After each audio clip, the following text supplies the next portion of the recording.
Copy. Copy.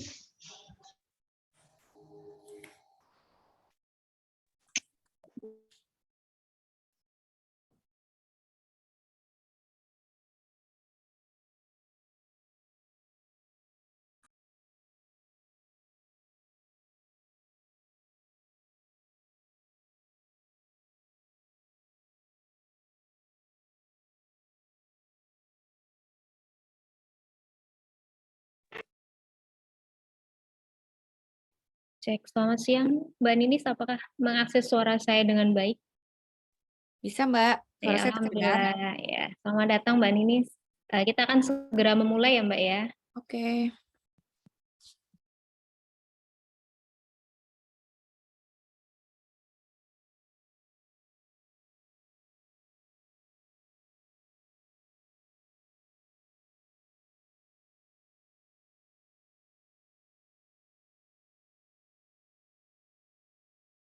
Kita mulai teman-teman. Bismillahirrahmanirrahim. Assalamualaikum warahmatullahi wabarakatuh.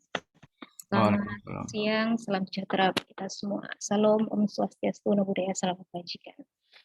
Bagaimana kabar rekan-rekan semua? Insya Allah baik ya. Sehat ya. Alhamdulillah. Pada siang hari ini kita berjumpa kembali dalam Sekolah Kepemiluan pada pertemuan keempat ya. Dengan antusias sekali, perkenalkan saya Erlinda Ikamuwarti yang akan memandu kelas pada siang hari ini. Yang terhormat Saudara Muhammad Edward Tias Pahlevi selaku Koordinator ISP dan jajarannya, yang saya hormati kepada seluruh rekan-rekan yang hadir pada kelas kepemiluan siang hari ini. Sebelum kita mulai, alangkah lebih baiknya jika kita berdoa. Berdoa menurut agama dan kepercayaan masing-masing, berdoa dipersilahkan.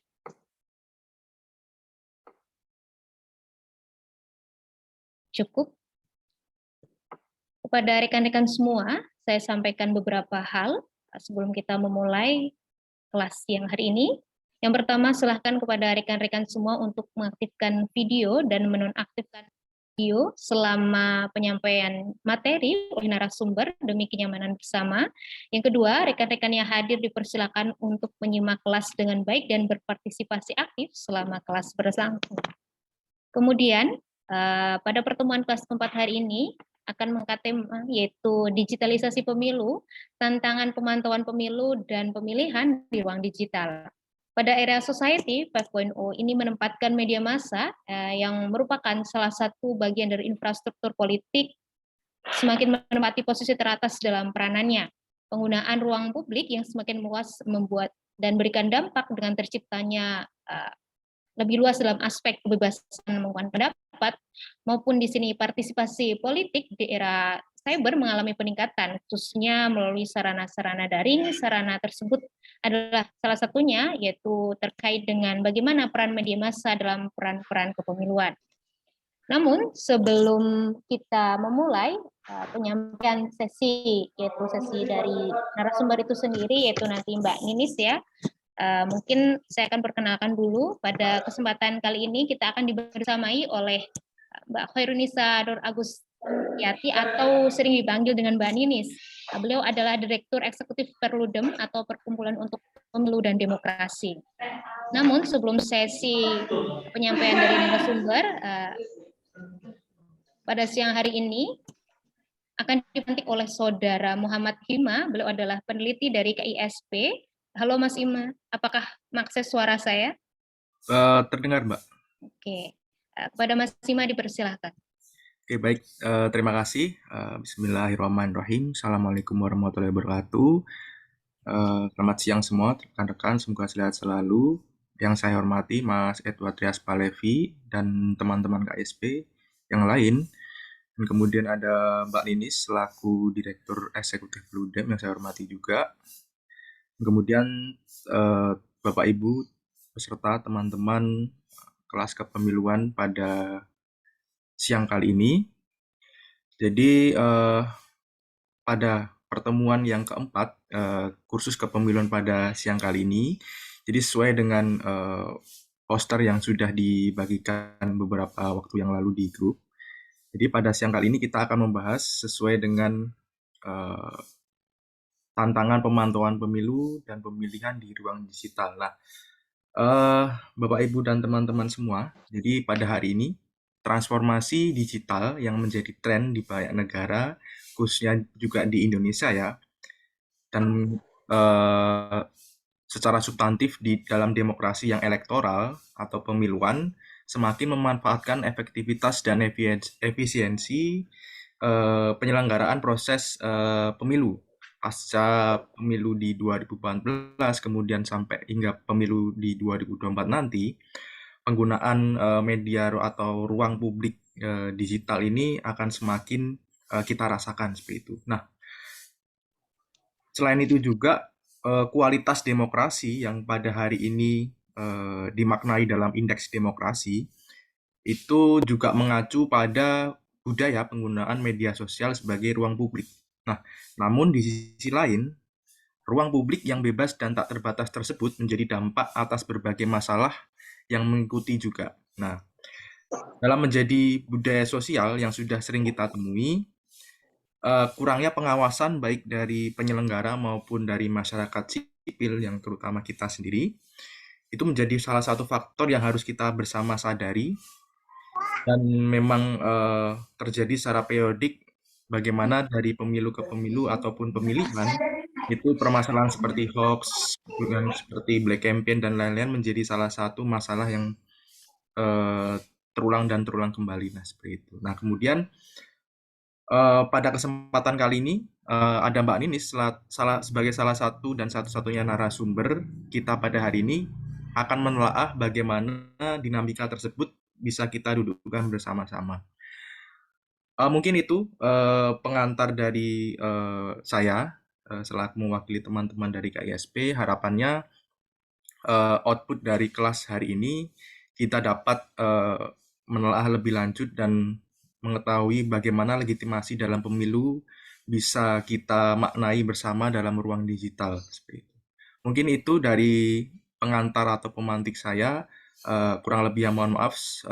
Selamat menjalani kelas pada siang kali ini sampai akhir nanti. Semoga bermanfaat. Wassalamualaikum warahmatullahi wabarakatuh. Saya kembalikan ke Mbak Elina. Terima kasih Mas Hima yang telah memantik diskusi pada siang hari ini. Sepertinya sudah tidak sabar lagi rekan-rekan untuk mendengarkan pemaparan materi dari narasumber kita, yaitu Mbak Ninis. Halo Mbak Ninis, apakah bisa mengakses suara saya dengan baik? Bisa, Mbak. Oke, mungkin langsung saja ya Mbak Ninis ya. Ini sudah tidak sabar rekan-rekan di sini. Monggo kepada Mbak Ninis dipersilakan. Baik, terima kasih Mbak Erlinda. Assalamualaikum warahmatullahi wabarakatuh. Selamat siang teman-teman semuanya. Salam sehat. Terima kasih banyak. Ini teman-teman KISP sudah mengundang saya di acara kursus kepemiluan ini. Mas Edward, Mas Arka, Mas Hima ya tadi ya. Terima kasih banyak. Nah, kalau dari tor yang dikirimkan ke saya, itu hari ini kita mendiskusikan soal digitalisasi dalam pemilu.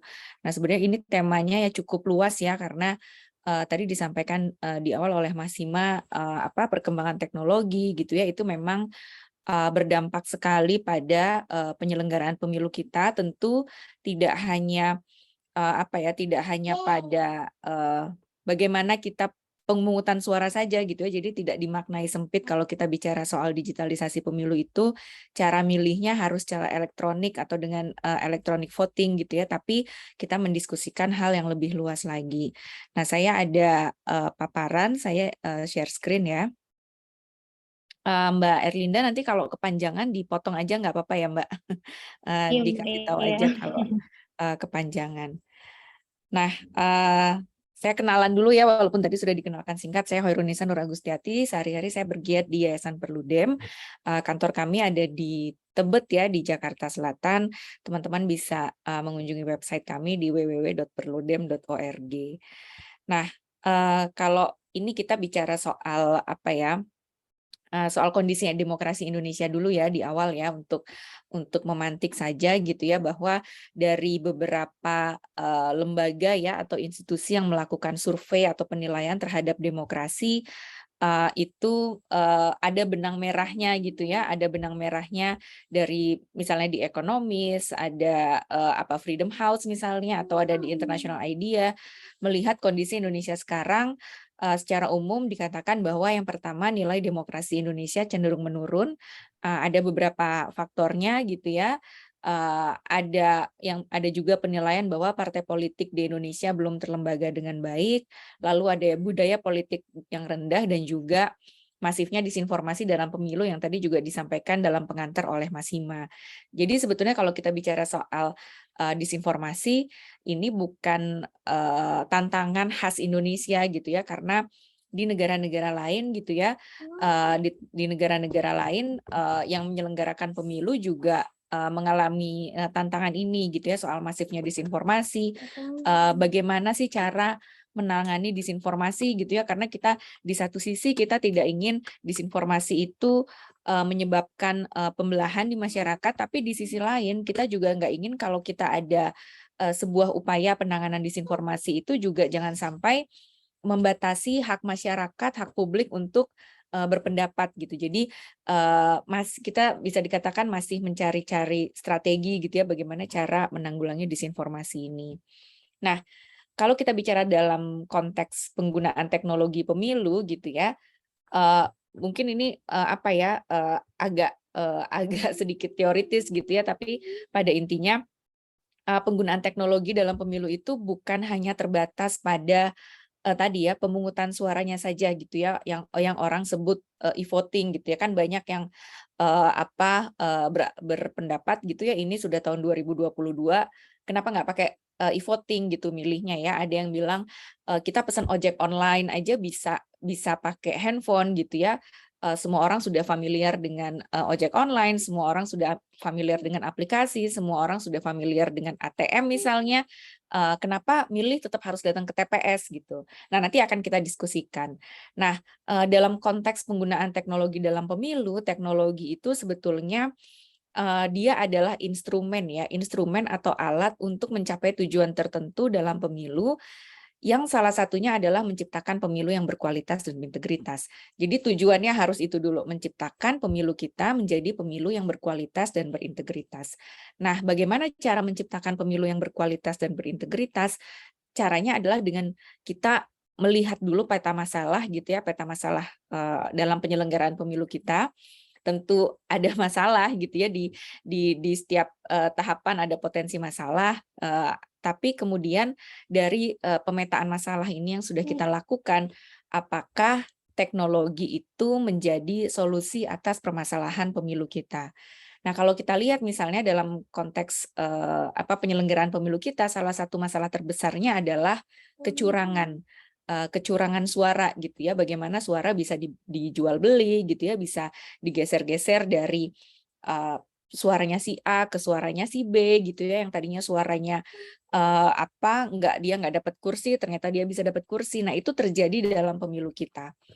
Nah, itu menjadi masalah yang besar gitu ya, karena artinya kan ketika suara itu digeser-geser ya sudah nggak pure itu suara publik lagi gitu, suara publik sudah terciderai.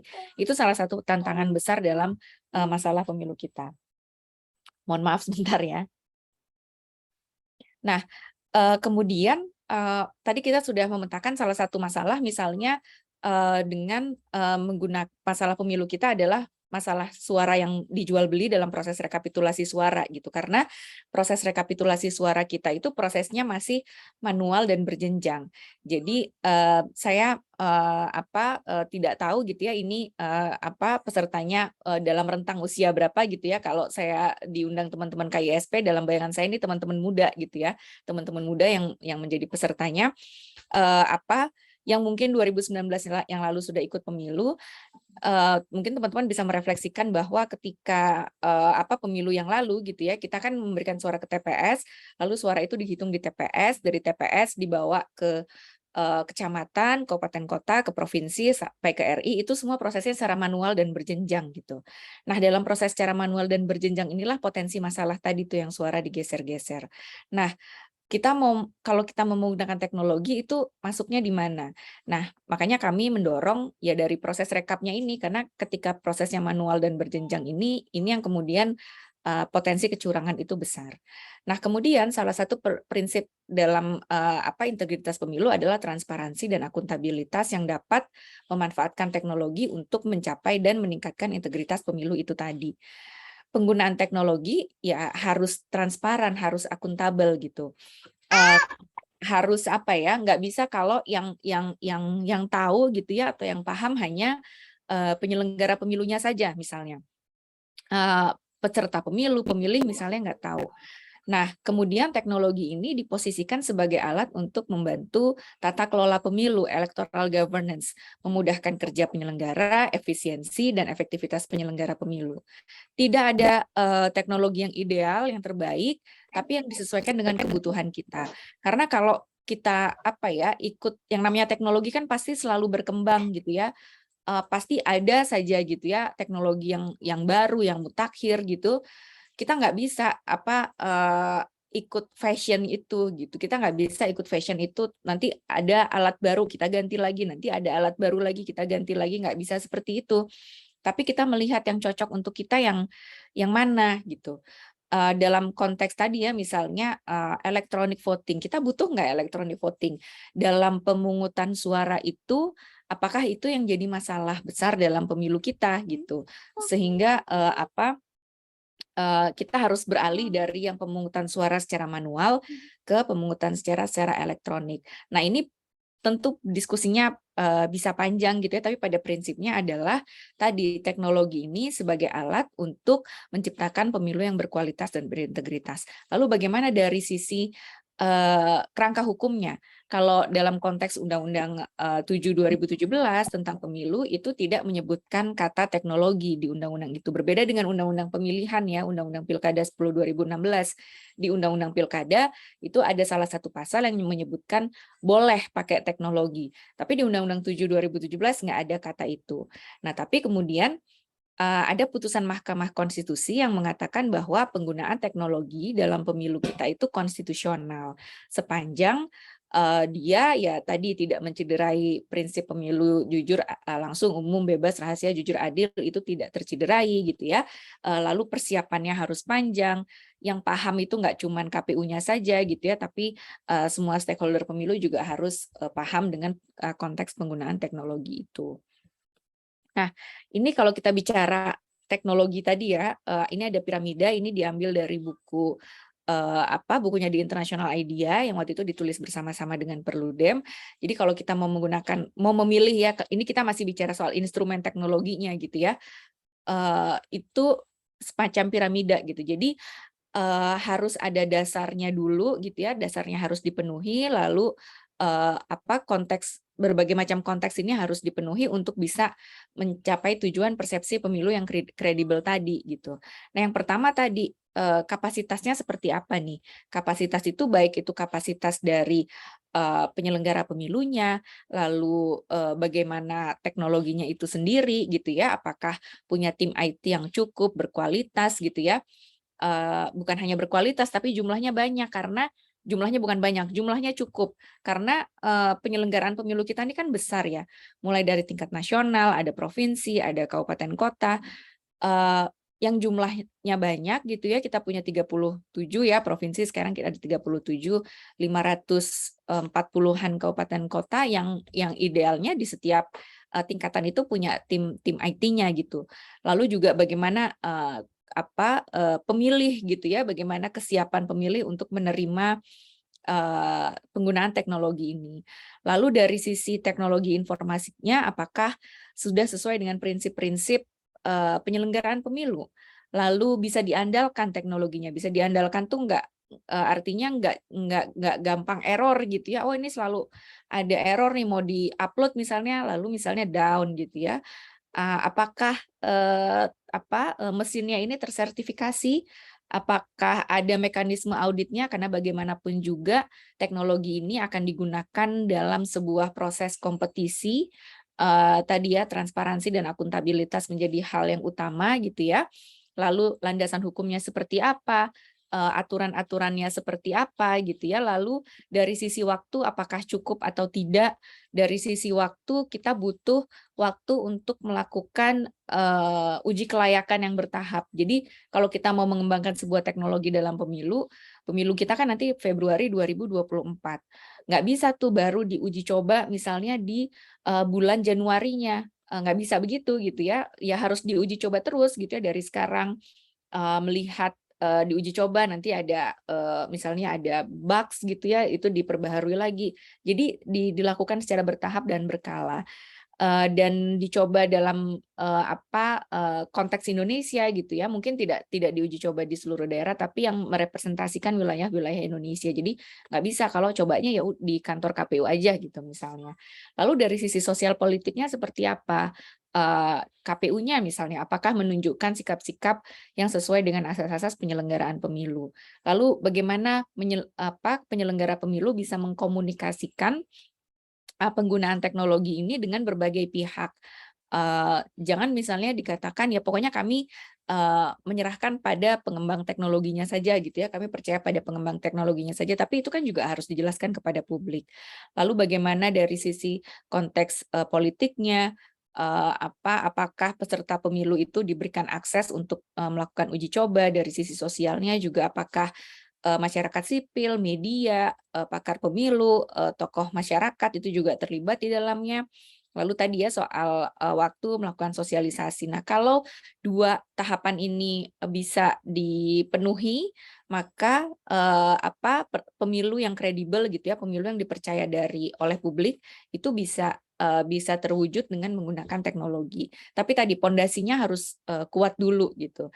Jadi ini hal yang harus dipertimbangkan dalam memilih instrumen teknologinya.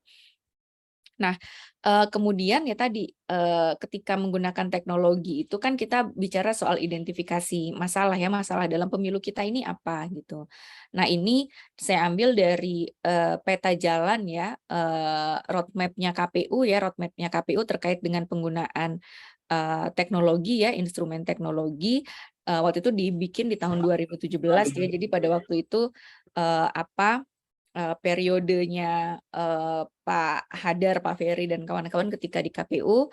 Nah, pada waktu itu ketika melakukan roadmap mengidentifikasi masalah gitu ya, tadi masalah terbesarnya ternyata pada tahapan rekapitulasi suara karena prosesnya relatif lama, ada ketegangan antar kelompok misalnya, dan ada perilaku yang koruptif memanipulasi data. Nah, sehingga kesimpulannya adalah yang dibutuhkan itu adalah rekapitulasinya yang dilakukan secara elektronik, pemungutan suaranya gitu ya, penghitungan suara di TPS itu dilakukan secara manual. Nah, ini dalam konteks menggunakan instrumen teknologi dalam pemungutan dan penghitungan suara. Walaupun kita proses pemungutan dan penghitungan suara di TPS itu masih manual, tapi bukan berarti dikatakan bahwa pemilu di Indonesia itu tidak digital gitu, karena sebetulnya banyak sekali pemanfaatan teknologi dalam tahapan-tahapan pemilu yang lainnya. Nah ini misalnya di ini sistemnya KPU ya, KPU itu kan misalnya teman-teman mengikuti sekarang lagi ramai proses pendaftaran partai politik, itu ada yang namanya Sipol, lalu nanti proses pendaftaran daftar pemilih ya, pemutakhiran daftar pemilih itu ada yang namanya Sidali, dana kampanye itu ada yang namanya Sidakam ya, sistem informasi dana kampanye, dan lain sebagainya, termasuk juga keterbukaan data, open data election. Nah ini hal yang penting gitu ya, tadi di pengantar juga disampaikan bagaimana nih peran serta dari kita sebagai pemilih di era digital ini gitu ya. Nah hal yang perlu didorong untuk penyelenggara pemilu gitu ya, supaya kita bisa berpartisipasi di era yang digital ini ya, tadi hal yang juga utama adalah soal open data itu, keterbukaan data, bagaimana penyelenggara pemilu bisa menyajikan data-data secara terbuka. Data-data secara terbuka itu bukan bukan dimaknai sempit datanya sekedar ditampilkan gitu ya. Karena kalau datanya sekedar ditampilkan, formatnya tuh terkadang format misalnya dalam bentuk gambar gitu ya, JPEG misalnya, atau dalam format image gitu yang oke, kita bisa lihat, tapi kita sebagai publik tidak bisa mengembangkannya lagi gitu. Nah, ini yang perlu didorong, bagaimana data-data ini bisa dibuat dalam format data terbuka. Maksud data terbuka itu apa? Data yang bisa dibaca oleh mesin. Pengalaman kami ketika pemilu 2014 dan 2019 yang lalu mendorong keterbukaan data pemilu gitu ya. Salah satu yang kita dorong pada waktu itu adalah data caleg ya, data peserta pemilu. Nah, dengan KPU memformat datanya menjadi data yang terbuka, data itu bisa dikembangkan sedemikian rupa untuk kebutuhan sosialisasi misalnya, atau kebutuhan pendidikan pemilih. Karena dengan data yang terbuka itu yang bisa kita kembangkan, banyak sekali aplikasi-aplikasi ya yang bisa dibuat untuk memudahkan pemilih. Misalnya untuk mengenali siapa calegnya. Mungkin nggak banyak publik yang tahu gitu ya, harus cari tahu kemana nih nama-nama caleg ini. Nah, kita bisa bikin aplikasi yang bisa di-download di smartphone kita gitu ya, yang memudahkan kita gitu ya. Bahkan pada waktu itu ada yang mengembangkan games misalnya, games pemilu itu ya dari data-datanya KPU. Nah, tapi partisipasi pemilih itu bisa meningkat gitu ya, bisa inovatif seperti itu ya, karena tadi penyelenggara pemilunya transparan. Nah, ini yang juga perlu kita dorong sehingga kita sebagai warga gitu ya juga bisa macam-macam nih inovasi yang bisa kita lakukan gitu ya. Dan saya yakin teman-teman KISP, teman-teman muda itu pasti punya inovasi-inovasi yang lainnya gitu ya untuk pemilu 2024 nanti. Nah, yang berikutnya adalah bicara soal digital ini gitu ya, pemilu digital, apa yang tidak kalah penting untuk kita bahas adalah bagaimana peran dari sosial media itu sendiri dalam pemilu kita.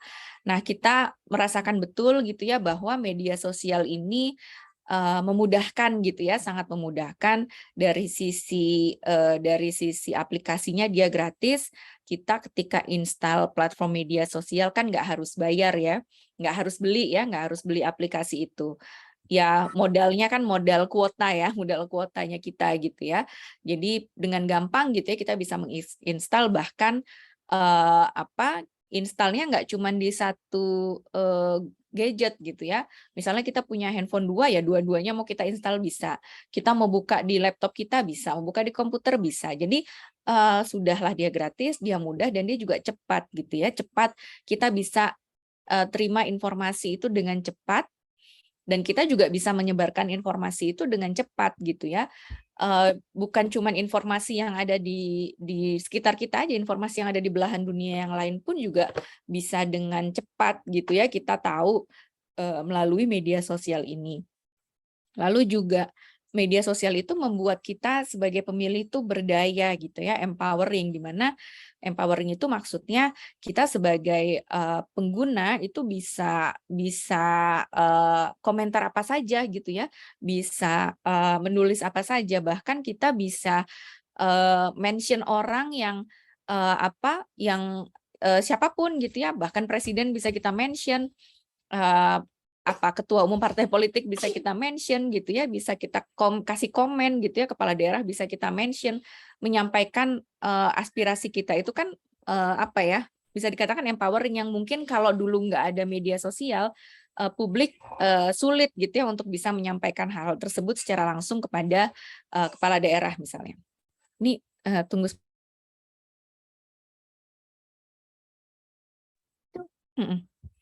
Nah, selanjutnya, tapi juga penggunaan media sosial ini kita juga perlu refleksikan bahwa ada resikonya juga. Karena tadi ya, dia cepat, dia dengan mudah kita sebarkan gitu. Nah, di sini terbuka ruang-ruang tadi disinformasi, hoax, berita palsu, misinformasi, dan informasi yang keliru. Di 2020 ya, akhir 2020 yang lalu kami sempat melakukan riset terkait dengan gangguan terhadap hak memilih. Nah, salah satu bentuk gangguan terhadap hak memilih itu adalah pengacauan informasi. Ya tadi ya berupa hoax, disinformasi, dan lain sebagainya. Karena di media sosial itu kan nggak ada saringannya. Orang mau ngomong apa aja bisa bebas gitu ya, dan itu juga bisa tersebar dengan cepat. Jadi, nah disitulah potensi penggiringan opini, potensi disinformasi itu sangat besar. Nah, selain itu juga resiko yang berikutnya adalah penggunaan akun palsu atau anonim untuk menyesatkan pengguna atau influencers gitu ya, atau buzzers yang mendorong topik atau isu agar populer.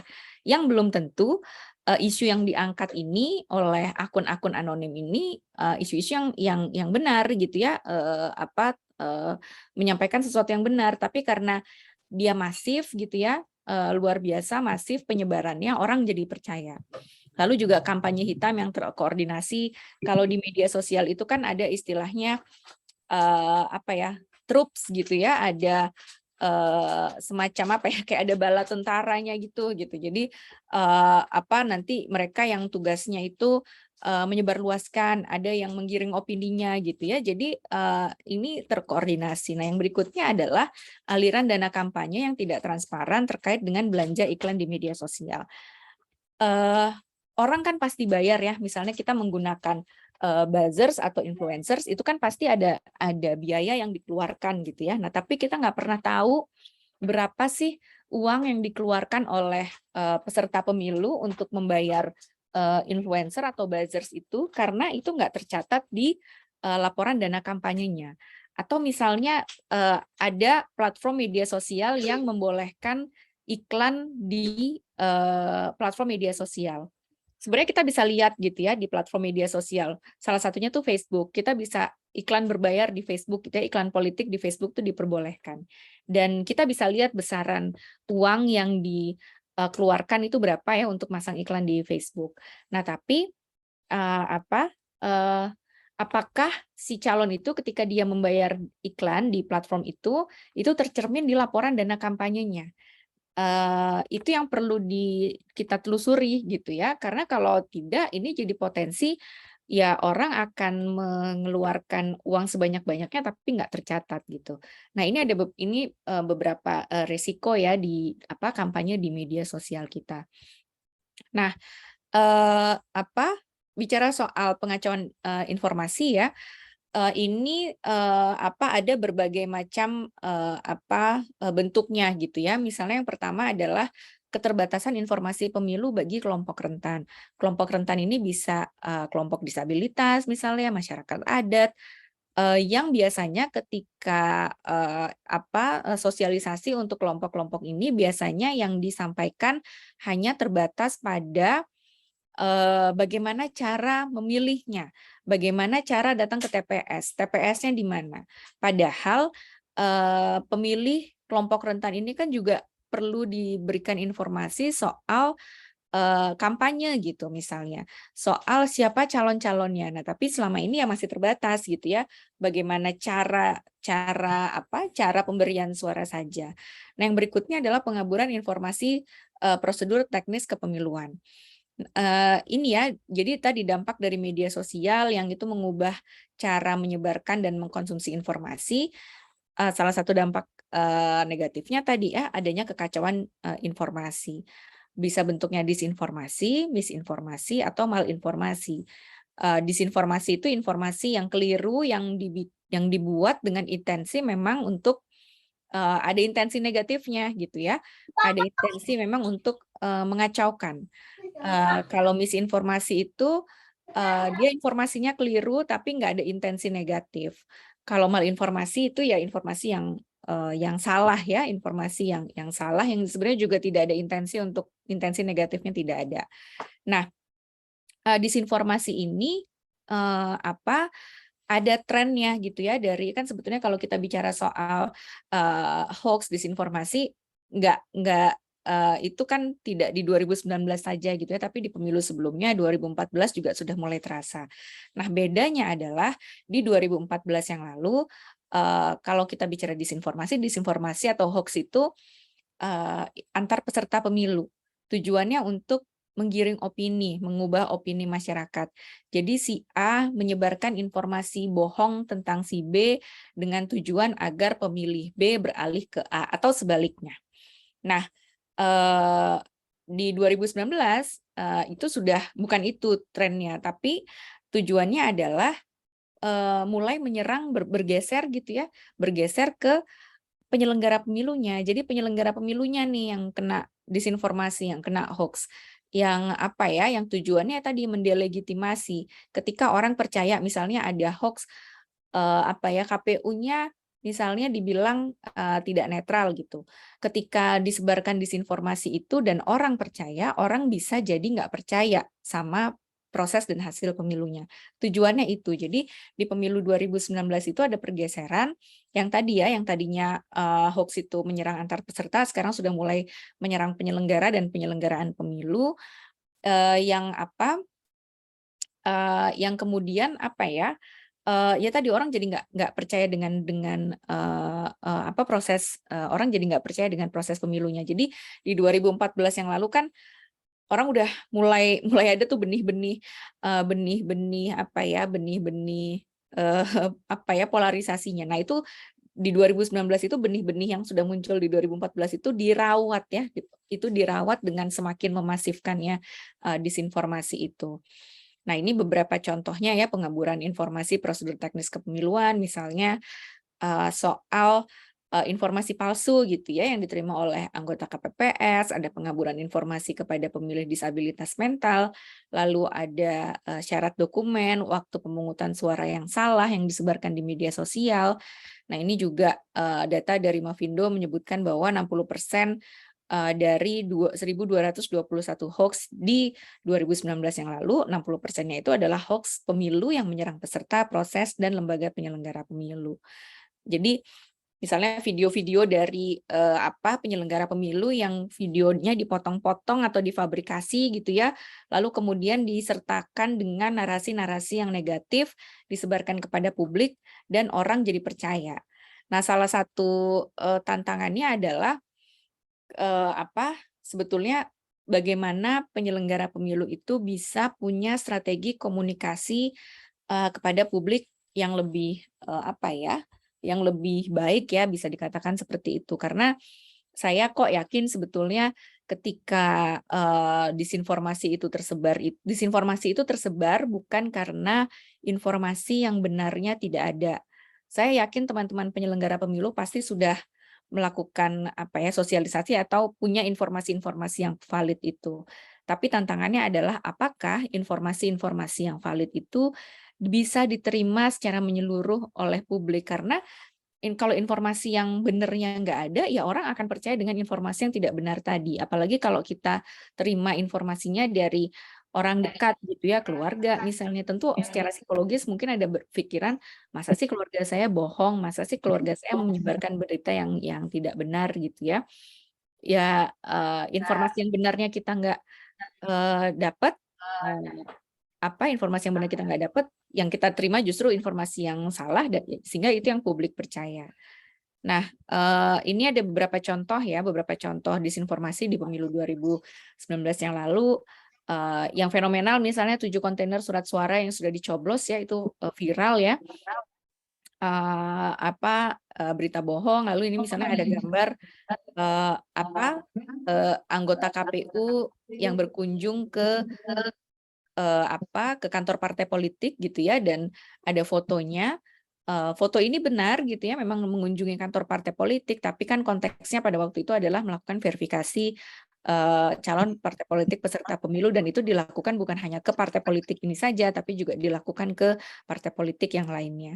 Nah, tapi kemudian foto ini diberikan narasi-narasi yang negatif gitu ya, sehingga seolah-olah KPU berpihak kepada salah satu peserta pemilu. Lalu juga misalnya ada soal surat suara, ada soal anggota KPU yang mengaku dibayar 250 juta gitu ya, dan dijanjikan 12 miliar untuk berlaku tidak netral. Jadi ini beberapa contoh yang disinformasi yang tersebar gitu ya, yang cukup viral di pemilu 2019 yang lalu. Nah, lalu bagaimana 2024 nanti gitu ya, 2024 nanti tentu akan ada juga gitu ya potensi penyebaran disinformasinya.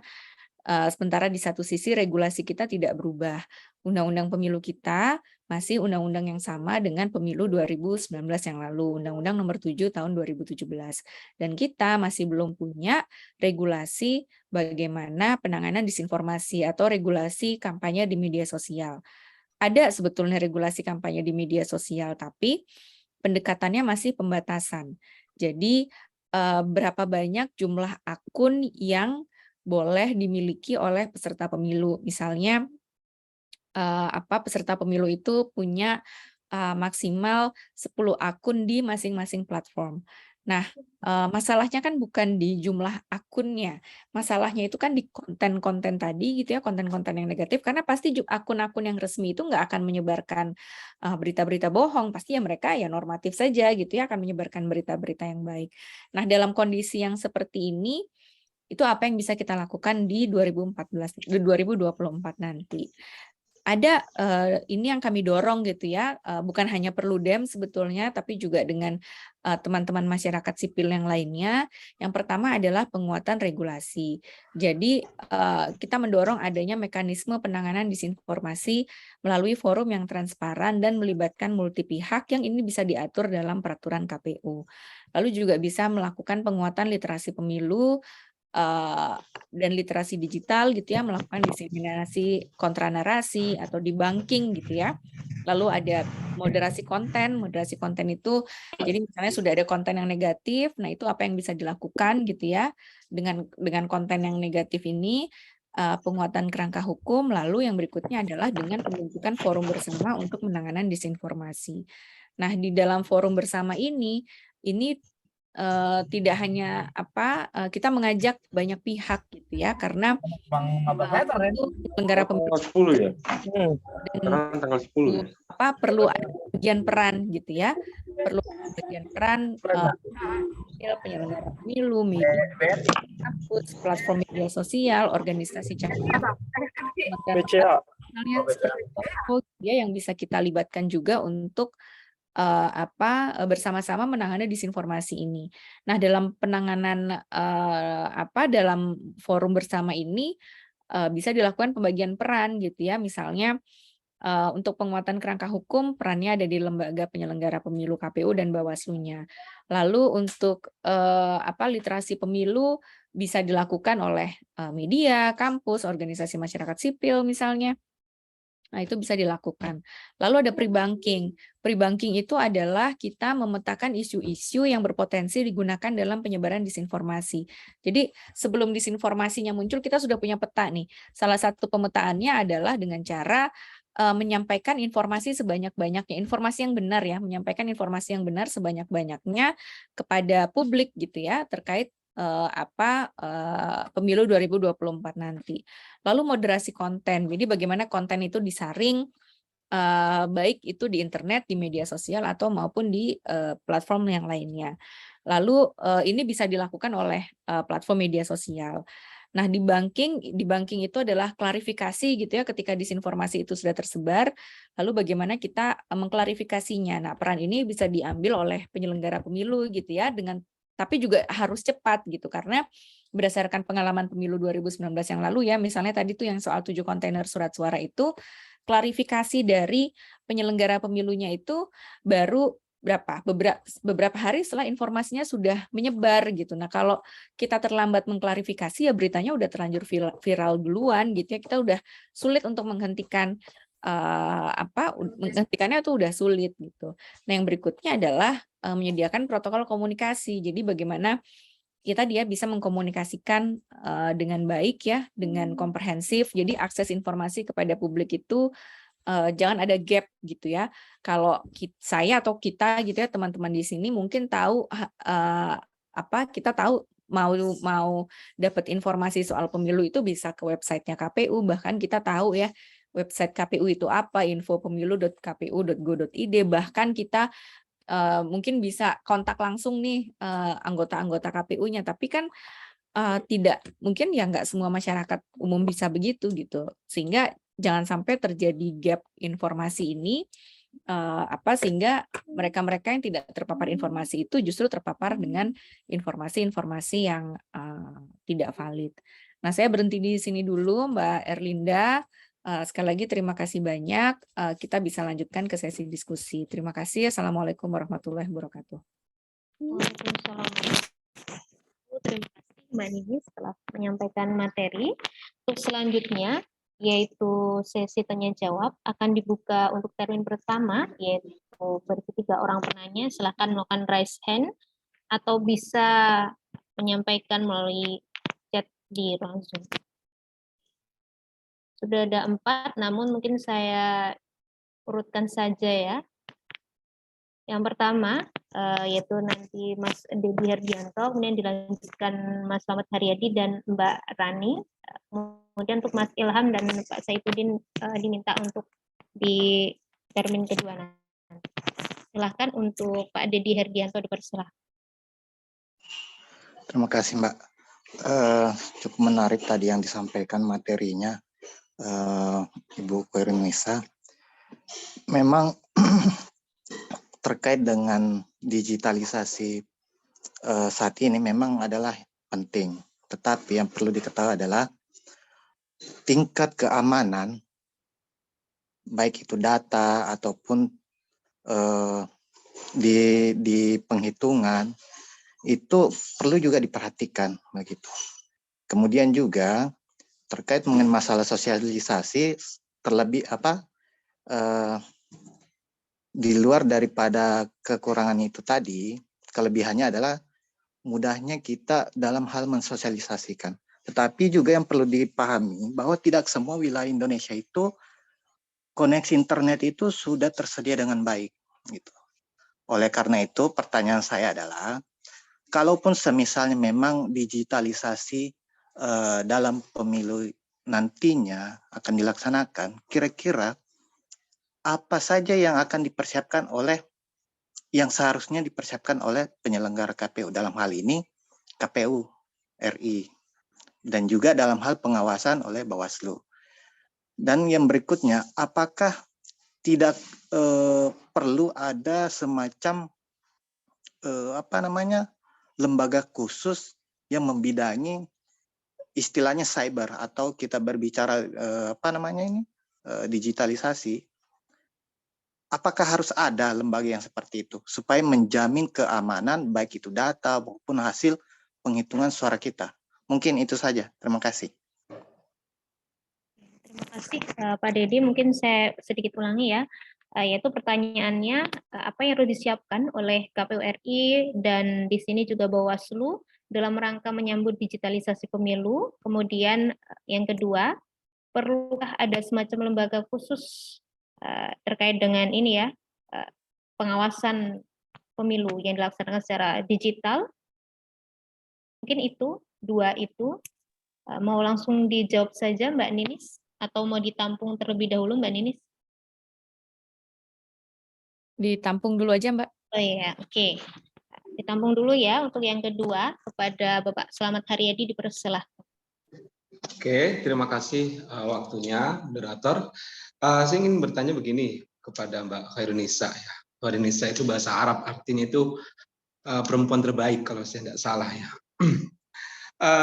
Jadi begini, kalau berbicara digitalisasi, saya ingin tahu pandangan Mbak Nisa itu apakah Indonesia ini siap? Karena setiap ada yang berbau-bau digital, baru sehari kita download udah ngeheng tuh biasanya Mbak. Nah ini urusannya dengan masa depan negara, kita milih pemimpin, apakah yakin hasil yang dari digital itu kemudian dapat dipertanggungjawabkan? Saya tidak ragu pada kemampuannya, tapi saya ragu pada pelaksanaannya. Karena biasanya kualitas yang kita pakai itu tidak sesuai spek. Bisa saja di anggaran itu kualitas terbaik, tapi speknya pasti berbeda.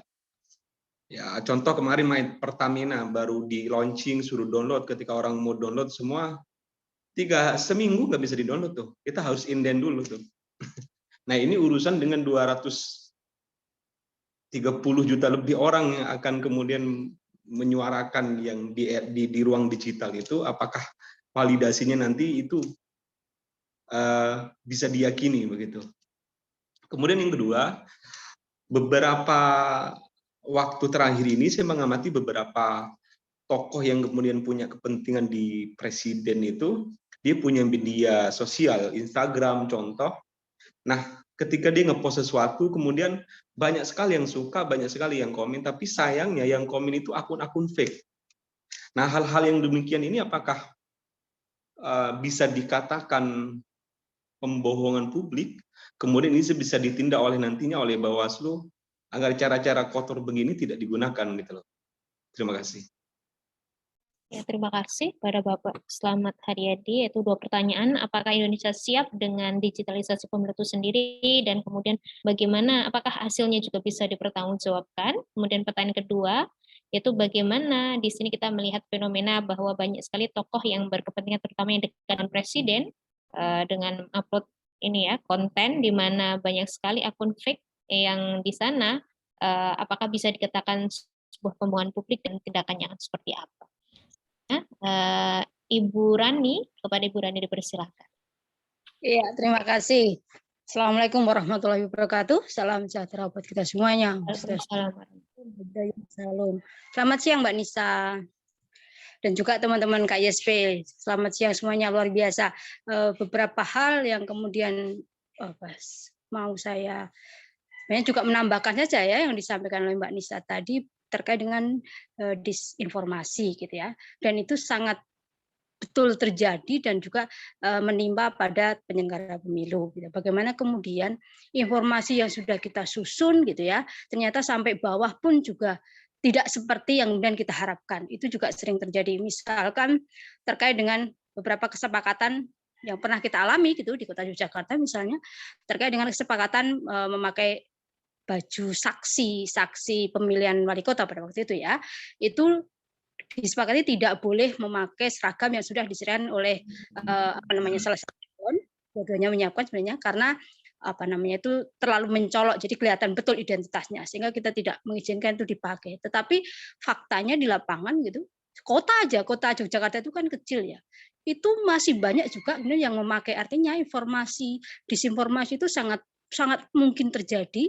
Begitu juga hal-hal yang kemudian menyerang penyelenggara pemilu, sehingga hal yang kemudian dilakukan adalah memang trust atau kepercayaan masyarakat terhadap penyelenggara pemilu harus dibangun luar biasa gitu ya, menggandeng banyak pihak untuk memastikan bahwa apa yang dilakukan oleh penyelenggara pemilu khususnya KPU itu betul-betul dalam rangka gitu ya untuk transparansi gitu, tetapi juga dari sisi penyelenggara pemilu harus betul juga, dia juga harus memang betul dia konsen dan kemudian dia juga transparan, tidak kemudian main-main. Itu juga yang harus dibangun juga oleh penyelenggara pemilu gitu ya, tidak hanya masyarakat yang kemudian kita tuntut untuk percaya pada penyelenggara pemilu, tetapi tindakan dari penyelenggara pemilu itu juga harus mencerminkan itu, dan itu harus dibangun, dan track record dari penyelenggara pemilu itu menjadi sangat penting untuk memastikan itu. Nah, terkait dengan disinformasi juga tadi beberapa Mbak Nisa disampaikan kerjasama dengan banyak lembaga, saya sepakat. Yang dilupakan Mbak Nisa mungkin terkait dengan Komisi Informasi. Komisi Informasi dan Kominfo punya peran penting dalam memastikan tadi informasi, keterbukaan informasi di seluruh tahapan penyelenggaraan pemilu gitu ya. Kami di Komisi Informasi di DIY khususnya dan di pusat juga melakukan proses-proses itu. Kami DIY dulu melakukan proses pemantauan terkait dengan informasi yang penyebaran informasi yang dilakukan oleh penyelenggara pemilu. Dan juga kami di Komisi Informasi juga ada satu perki terkait dengan memastikan atau melindungi hak atas informasi pemilih itu dengan adanya Perki 1 2019 terkait dengan penyelesaian sengketa informasi di pemilu. Nah, itu jaminan ataupun menjamin hak masyarakat atas informasi betul-betul dilindungi oleh negara. Artinya apa? Masyarakat berhak bertanya juga terkait dengan seluruh tahapan penyelenggaraan pemilu yang dilakukan oleh penyelenggara pemilu, baik KPU, Bawaslu maupun DKPP. Masyarakat berhak tahu dan tahapannya dipercepat, tidak seperti tahapan penyelesaian sengketa informasi pada umumnya. Artinya upaya-upaya itu juga kemudian dilakukan gitu, dan tentu saya sepakat agar kemudian itu bisa kerjasama gitu ya lintas sektor untuk memastikan itu, dan Kominfo juga punya peran penting untuk memastikan tadi apakah berita itu hoax atau tidak. 2019 pengalaman luar biasa gitu ya terkait dengan informasi yang tersebar di masyarakat.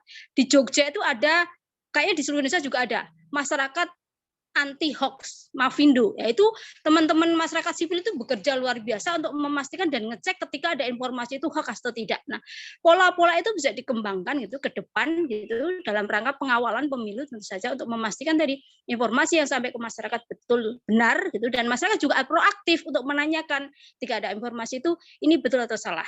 Nah, itu yang kemudian harus kita lakukan, Mbak, dan tentu pemilu 2024 adalah pemilu yang sangat luar biasa, tentu tantangannya semakin berat, dan terutama di teman-teman penyelenggara pemilu.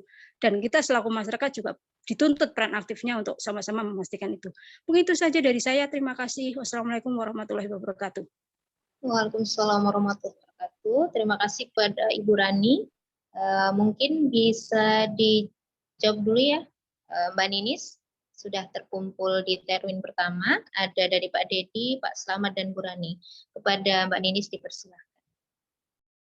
Ya, terima kasih banyak pertanyaannya ya Pak Dedi, Pak Slamet, dan Bu Rani.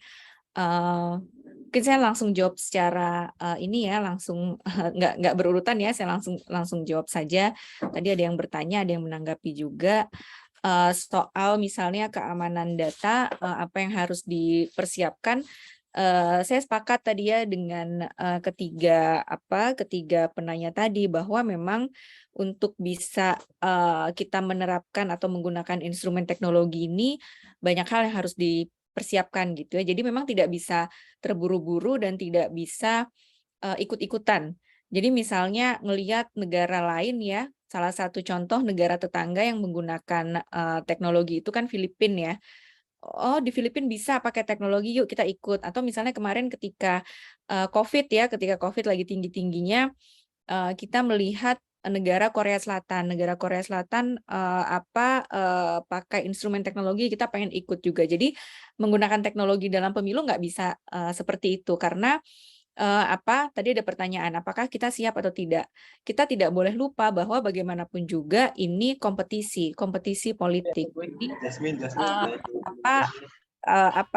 tensi politiknya pasti tinggi. Ada negara-negara yang memang misalnya tadi ya menggunakan electronic voting. Tadi kita mau menggunakan teknologi ini kan kita pengen publik percaya dengan proses dan hasilnya. Kepercayaan itu tidak boleh jadi hal yang dikompromikan gitu ya, kepercayaan publik. Tadi ya banyak yang membandingkan. Kita pesan ojek online aja bisa, hampir semua orang bisa. Semua orang terpapar dengan ATM, hampir semua orang terpapar dengan ATM gitu ya. Kita percayakan kok uang kita di bank gitu ya dengan ATM. Kita tadi bisa pakai ojek online, tapi jangan lupa kalau kita pakai ojek online, kalau kita pakai ATM, kita bisa track itu gitu ya. Misalnya kita pesan ojek online nih, kita tahu nih pengemudinya, oh 5 menit lagi sampai, oh nanti ini dia tinggal belok kiri sampai nih jemput kita. Tapi kalau pemilu gitu ya, kita sudah tekan, kita pilih A, kita bisa track nggak pilihan kita A itu sampai di ujungnya nanti, sampai penetapan hasil pemilunya, suara kita tetap A. Itu yang kita belum punya garansinya gitu. Bagaimana kita memastikan suara kita nggak berubah. Begitu juga tadi ya misalnya dengan ATM, kita punya uang 10 juta, kita bisa cek terus tuh tiap hari, oh masih ada uang kita 10 juta nggak berkurang gitu ya. Berkurangnya paling ya bayar administrasi banknya gitu. Tapi kita kan itu terlihat ya, ada notifikasinya administrasi bank misalnya 10.000. Tapi kalau tadi kita milih pakai electronic voting, kita nggak bisa track itu. Apa yang bisa meyakinkan kita? Nah, kita belum bisa. Misalnya, kita bisa dapat, misalnya kita udah pilih A, kita sebagai pemilih bisa dapat kayak struknya gitu ya. Kita milih A, iya di struknya A, tapi di mesinnya tetap A atau enggak. Nah, makanya sebetulnya kalau bicara soal e-voting, sebetulnya mungkin nggak banyak juga ya negara-negara yang dulu pernah menggunakan electronic voting, kemudian bergeser ke balik lagi ke manual gitu, karena mereka nggak bisa menjaga kepercayaan itu. Jerman salah satunya, bahkan Jerman sama MK-nya Jerman ya, Mahkamah Konstitusinya Jerman, dilarang sama sekali kemudian penggunaan electronic voting itu, karena tadi ya menciderai trust publik gitu ya. Orang jadi gimana nih orang bisa percaya. Filipina ya, negara tetangga kita, mereka kan pakai elektronik tuh, tapi mereka sudah cukup panjang gitu ya, nggak baru-baru ini saja, bahkan sempat ada masanya gitu ya di tahun 89 kalau saya nggak salah, mereka balik lagi tuh ke manual karena waktu itu pakai teknologi nggak percaya, ya udah balik lagi deh ke manual. Baru kemudian dibangun lagi infrastrukturnya dan lain sebagainya, disiapkan kembali lagi ke secara elektronik. Nah, tantangan ini yang kita belum bisa yakinkan. Kalau bicara soal mesinnya mungkin banyak yang bisa bikin gitu ya. Saya yakin anak-anak bangsa gitu ya, ahli-ahli IT mungkin bikin mesinnya ya gampang aja gitu ya, bikin mesin sekian bulan jadi. Tapi tadi ini kompetisi politik. Ini tensinya tinggi nih. Ketika ada yang nggak percaya, itu bisa mendelegitimasi seluruh prosesnya. Di 2019 yang lalu kita punya yang namanya SITUNG, Sistem Informasi Penghitungan. SITUNG itu bukan bukan hasil penghitungan resminya KPU ya. KPU tetap menghitung yang resminya itu secara manual, tapi SITUNG itu adalah aplikasi yang dikembangkan KPU supaya kita sebagai publik tuh bisa cepat tahu ya hasil pemilunya. Karena hasil pemilu secara resminya tuh baru resmi itu 35 hari kan kalau di undang-undang. Nah, KPU kembangkanlah yang namanya SITUNG. SITUNG itu dibuka oleh publik, kita bisa lihat. Tapi ada tantangannya pada waktu itu, misalnya di SITUNG itu ada salah hitung ya. Kan ingat ya, oh ini harusnya 10 tapi ditulisnya jadi 100. Di SITUNG itu ada salah hitung, ada salah input misalnya, ada human error gitu, tapi kemudian kan KPU-nya diserang sedemikian rupa gitu ya. Ada yang bilang, oh ini KPU-nya dihack, ini KPU-nya berpihak dan segala macam. Jadi kita pernah mengembangkan sebuah aplikasi yang sebetulnya itu bukan hasil resmi ya, alat bantu saja, tapi ketika itu ada ada permasalahan di situ ya, tadi misalnya salah hitung dan lain sebagainya, orang bisa mendelegitimasi, orang bisa jadi nggak percaya sama proses pemilunya, bahkan orang nggak percaya sama KPU-nya. Mungkin sering saya kasih contoh ya, jadi kalau ibu bapak, teman-teman buka medsosnya KPU gitu ya, itu ada aja tuh publik yang mengungkit-ungkit masalah SITUNG itu. Atau misalnya waktu itu, ini juga sering saya kasih contoh gitu ya, ada pertandingan sepak bola Indonesia lawan Thailand 4-0, Indonesia kalah, lalu ada yang komen tuh di medsos, di Twitter, bawa aja ke KPU nanti juga skornya berubah gitu ya. Jadi orang nggak percaya gitu ya, karena kita belum siap dengan teknologi kita gitu ya, jadi orang bisa nggak percayanya sampai sekarang, padahal pemilunya kan udah 2019 ya. Sekarang waktu itu kapan tuh Thailand sama Indonesia 2021 ya kalau nggak salah. Tapi rasa-rasa nggak percaya itu masih ada sampai sekarang. Jadi kalau pertanyaannya siap atau tidak, ya kondisinya sekarang seperti ini. Jadi kita lihat dulu nih kebutuhan kita itu apa gitu ya. Kalau memang memilih secara manual itu nggak ada masalah, ya kenapa harus diubah? Kan tadi yang justru berbahaya itu kan adalah ketika suara itu ketika direkapitulasi dimanipulasi gitu ya, digeser suaranya si A, digeser suaranya si B, digeser gitu. Nah, disitulah bisa masuk instrumen teknologi itu. Lalu kemudian juga ada tantangan juga kan tadi misalnya mau pakai teknologi infrastruktur gitu ya, jangankan internet, mungkin listrik juga belum rata juga di seluruh wilayah Indonesia gitu. Makanya ini nggak bisa hanya penyelenggara pemilu kan, kalau untuk infrastruktur, internet, listrik kan ya ada kementerian dan lembaga yang lain yang lebih punya wewenang di sana. Nah, terkait sosialisasi pun saya sepakat Pak Dedi bahwa tidak bisa disamakan juga untuk semuanya gitu ya. Misalnya memutuskan sosialisasi dengan menggunakan internet. Perlu dilihat juga bagaimana konteks daerah masing-masing. Mungkin ada daerah yang nggak cocok dengan menggunakan media sosial. Di satu sisi memang ada kondisi di mana pengguna media sosial di Indonesia ini cukup tinggi, misalnya 60% masyarakat Indonesia terpapar internet gitu ya. Angkanya juga tinggi masyarakat Indonesia yang menggunakan media sosial, tapi kan itu 60%, ada 40% yang tidak seperti itu, yang juga nggak boleh ada gap-nya gitu. Jadi jangan sampai yang difasilitasi ya yang terpapar dengan teknologi aja gitu ya, yang tidak atau yang belum terpapar bahkan listrik, internet ya juga harus ada caranya gitu untuk mensosialisasikan pemilu ini, mensosialisasikan ini bukan hanya sekedar menyampaikan kapan hari H-nya, di mana TPS-nya, tapi juga untuk mengenalkan siapa nih calon-calonnya gitu, supaya kita sebagai pemilih nih juga perlu tahu ini calon mantan koruptor atau enggak gitu ya, misalnya seperti itu. Nah, yang berikutnya, apakah perlu ada lembaga khusus ya terkait yang membidangi soal digitalisasi ini? Nah, saya rasa kalau pendapat saya tidak perlu ya, karena kan kita tuh banyak sekali ya lembaga-lembaga di negara Indonesia tuh kan banyak banyak sekali gitu ya. Penyelenggara pemilu aja kita ada 3 ya, ada KPU, ada Bawaslu, ada DKPP. Untuk keamanan teknologi kan sebetulnya kita juga sudah punya Badan Cyber Nasional ya. Itu ada tugasnya. Kalau untuk pidana yang ada di media sosial ya, yang ada di ruang-ruang digital kan sebetulnya juga Bareskrim Polri juga kayak cybercrime di Polri juga ada yang bisa menangani itu. Tinggal sebetulnya ya tadi perannya gitu. Karena sekarang mungkin yang belum jelas tadi adalah perannya. Jadi saling tunggu, saling saling lempar mungkin ada pihak yang merasa lapor dulu, kalau nggak dilaporkan nggak bisa melakukan apa-apa. Jadi lebih ke soal pembagian peran itu. Nah, untuk Bu Rani saya sepakat Bu bahwa perlu juga bekerja sama dengan Komisi Informasi dan Kominfo gitu ya, khususnya tadi terkait dengan keterbukaan data tadi gitu ya, keterbukaan data, keterbukaan informasi.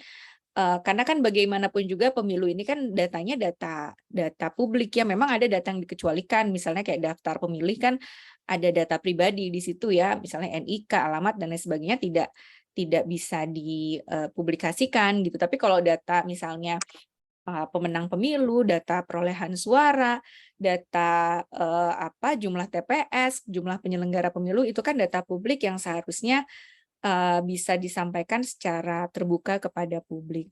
Mungkin begitu respon saya, Mbak. Terima kasih Mbak Ninis, luar biasa sekali ya Mbak. Ini masih ada 4 penanya, mungkin bisa dijadikan satu termin ya Mbak ya, untuk termin kedua, biar jadi satu. Mungkin yang pertama dipersilahkan kepada Bapak Saifuddin, kemudian disusul nanti ada Pak Ilham, Pak Yasir, dan Pak Maimun. Silahkan untuk Pak Saifuddin untuk menyampaikan pertanyaan kepada Pak. Bismillahirrahmanirrahim. Assalamualaikum warahmatullahi wabarakatuh. Izin bertanya kepada Mbak Ninis terkait masalah, saya sepakat tadi pada pertanyaan yang ditanyakan oleh sesi pertama itu terkait kesiapan Indonesia atau kesiapan KPU terkait masalah digitalisasi. Nah, kebetulan Mbak, saya itu tahun 2020 pada pilkada kemarin di Kerawang saya sebagai badan ad hoc atau PPK. Nah, di situ ada uji coba penggunaan terkait aplikasi Sirekap.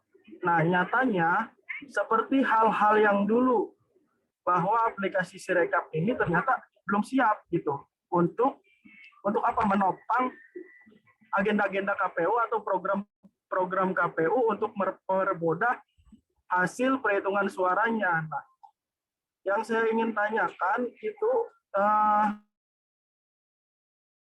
siapan KPU itu daerah-daerah yang tertinggal, artinya daerah-daerah yang tidak memiliki jaringan internet memadai. Nah, bagaimana untuk KPU sendiri memfasilitasi hal tersebut gitu, Pak. Sedangkan pada uji coba yang sebelum-sebelumnya itu diragukan gitu. Mungkin itu saja, Mbak, pertanyaannya. Terima kasih. Terima kasih Pak Saifuddin. Saya ulangi terkait dengan kesiapan KPU dalam masalah digitalisasi pemilu ini dan bagaimana aplikasi digital yang akan dipersiapkan dalam menyambut pemilu mendatang bisa membantu program KPU dalam hal untuk hasil pemungutan suara. Mungkin selanjutnya yaitu Pak Ilham dipersilakan untuk menyampaikan pertanyaan kepada narasumber. Baik, Assalamualaikum warahmatullahi wabarakatuh. Salam sejahtera bagi kita semua. Mbak Nisa, izin saya banyak sependapat dengan Ibu Nisa terkait permasalahan yang ada tentang pemilu ini. Memang pemerintah sudah menyiapkan fondasi pada masyarakat untuk meningkatkan literasi digital ya. Soal literasi digital ini tentu memang harus dipenuhi dengan digital skill, culture, digital etik, dan digital safety. Tetapi juga perlu didukung dengan infrastruktur mengenai masalah moderasi konten. Nah, praktik-praktik baik dari ide-ide baik dari crowdsourcing dari urun daya masyarakat untuk melakukan partisipasi maupun pengawasan secara massal ini perlu difasilitasi oleh pemerintah. Kalau kita bicara masalah tiap tahun ini tidak akan selesai. Para pihak penyelenggara pemilu, pemerintah selalu berdalih ini bagian dari dinamika politik atau bagian dari dinamika penyelenggaraan pemilu. Tetapi kalau kami dari orang asas negara berkata dinamika politik itu membutuhkan sinergi. Kalau tidak, politik menjadi gaduh. Perlu diselesaikan secara bersama. Nah, oleh sebab itu, cukuplah kita bicara soal dinamika ini, kita perlu berpikir untuk menyiapkan alternatif selanjutnya untuk menyiapkan crowdsourcing soal partisipasi dan pengawasan pemilu. Nah, Ibu Nisa mungkin bisa mempertajam kembali soal ide-ide baik dari crowdsourcing ini, bagaimana agar masyarakat ini selain berpartisipasi dalam meningkatkan hak suaranya dalam pemilu, tetapi juga didorong melalui teknologi informasi ini untuk melakukan crowdsourcing atau urun daya secara massal untuk melakukan pengawasan maupun pemilihan partisipasi pemilu. Terima kasih Bu Nisa. Oke, terima kasih Pak Alham. Yaitu pertanyaan terkait dengan bagaimana partisipasi masyarakat dan pengawasan maupun penyelenggaraan dalam pemilu di Indonesia dalam rangka di sini dalam digitalisasi pemilu dan bagaimana nantinya hal ini bisa mendukung kemajuan pemilu di Indonesia pada intinya seperti itu. Untuk selanjutnya yaitu kepada Bapak Yasir. Pada Bapak Yasir dipersilakan. Assalamualaikum warahmatullahi wabarakatuh. Oke, saya kedengaran ya Mbak ya? Terdengar. Saya sepakat bahwa penerapan teknologi adalah sebuah keniscayaan untuk Indonesia karena kenapa? Di samping luasnya yang Indonesia yang cukup luas, juga media juga Mbak. Kalau begini Mbak, artinya ini kan kita punya range waktu antara waktu pencoblosan dengan waktu penetapan hasil. Nah, interval waktu ini yang kemudian menjadi rentan menurut saya ketika penerapan teknologi tidak dilaksanakan karena perang media di situ main, Mbak. Artinya pengalaman di 2019 kemarin itu yang terjadi. Nah, yang kedua, saya sepakat bahwa itu tadi yang pertanyaan sebelumnya Pak Ilham itu sangat bagus. Karena kenapa? Sebenarnya di sini kita sih bukan tidak percaya ya kepada penyelenggara, bukan juga tidak percaya terhadap peserta pemilunya, termasuk elit politiknya. Yang dapat kita lakukan adalah memang itu tadi, menyebarkan ide-ide baik. Karena kenapa? Elit politik ini kan sebenarnya kenapa banyak hoax? Kenapa kemudian ada perang media? Kenapa kemudian ada politik identitas? Karena kan sebenarnya komitmen daripada elit-elit politik yang menurut saya itu kurang. Nah, menurut saya tadi ya betul. Artinya yang harus kita dorong adalah dari kita sendiri, dari masyarakat sendiri yang kemudian apa yang dapat kita lakukan, apa yang harus kita dorong bersama supaya kemudian pemilu 2024 ini setidaknya lebih substansial. Ini kan persoalan prosedural saja sebenarnya nih Mbak. Apakah teknologi, apakah situng, apakah sirekap, itu kan sebenarnya prosedural saja. Bagaimana kita coba kemudian berpikir bagaimana secara substansi ini hasil-hasil pemilu ini orang-orang yang dihasilkan itu kemudian dapat memberikan kita sebuah hasil pemilu yang legitimate dan juga representatif, Mbak. Terima kasih. Assalamualaikum warahmatullahi wabarakatuh.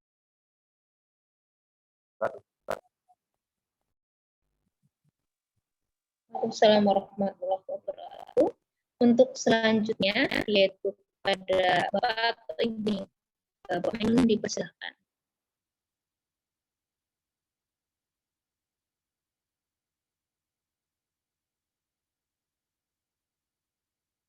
Cek apakah suara saya terakses dengan baik. Ya, kepada Saudara Maimun dipersilakan untuk menyampaikan pertanyaan.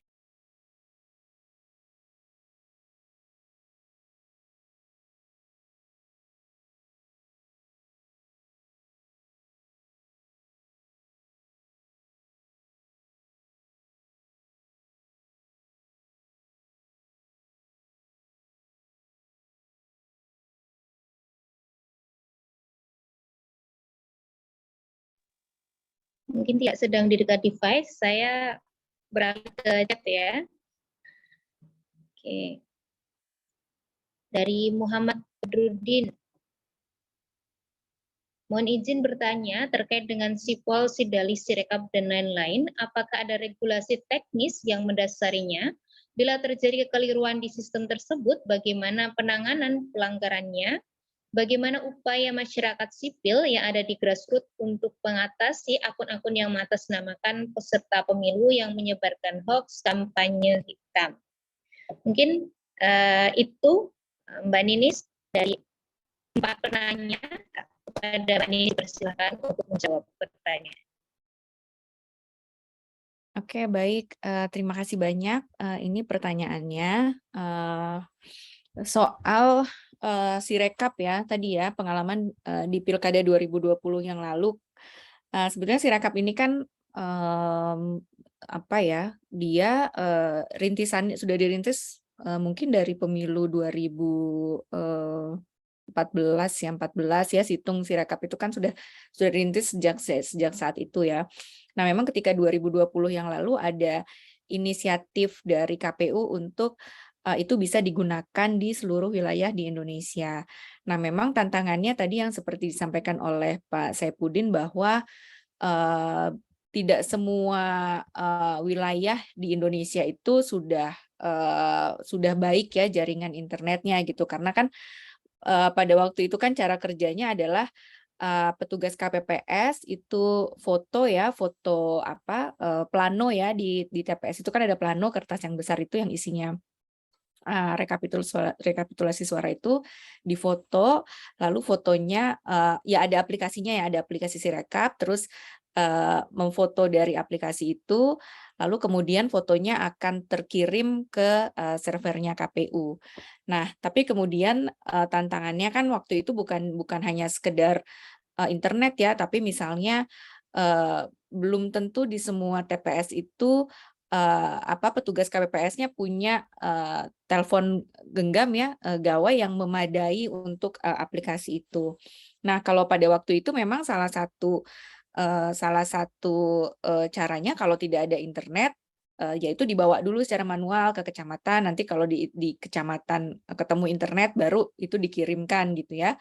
Atau misalnya di kecamatannya juga nggak ada internet, dibawa ke kabupaten kota, kalau nanti di kabupaten kota ketemu internet baru dikirim tuh fotonya tadi.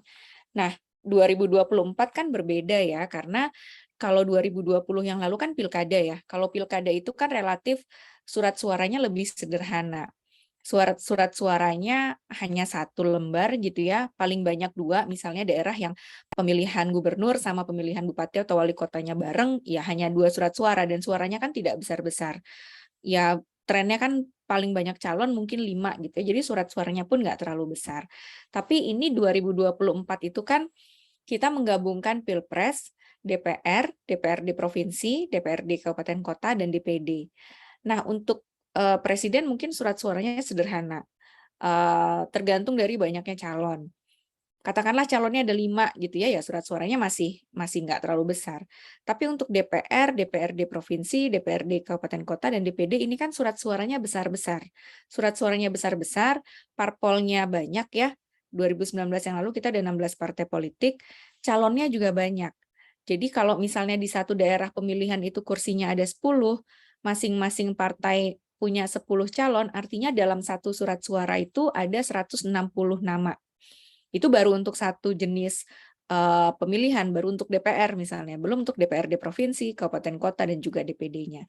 Jadi bisa dibayangkan kalau mau menggunakan Sirekap itu lebih kompleks, karena pertama itu banyak sekali gitu ya, mau difoto itu fotonya akan banyak sekali gitu ya, berlembar-lembar, kan semuanya harus terekam dalam foto itu. Jadi tidak sesederhana Sirekap untuk di Pilkada 2020 yang lalu gitu. Jadi kalau menurut saya perlu ada inovasi yang lainnya untuk Pilkada untuk pemilu 2024 nanti, karena beda jenisnya nih antara Pilkada dengan pemilu 2024 yang nanti diserentakkan ya, serentak Presiden, DPRD provinsi, kabupaten kota, dan DPD pada satu hari pemilihan, menggunakan Sirekap yang sama dengan Pilkada 2020 yang lalu, itu akan ada tantangannya tadi gitu. Karena banyak calonnya, belum lagi kalau DPD-nya banyak, jadi perlu ada inovasi yang lainnya. Salah satu yang mungkin bisa didorong adalah salinannya yang digital. Jadi sudah dihitung gitu ya, tidak difoto tapi disalin, tapi salinan ini salinan yang digital. Salinan digital ini yang kemudian bisa diupload misalnya di websitenya KPU yang publik bisa tahu dengan cepat.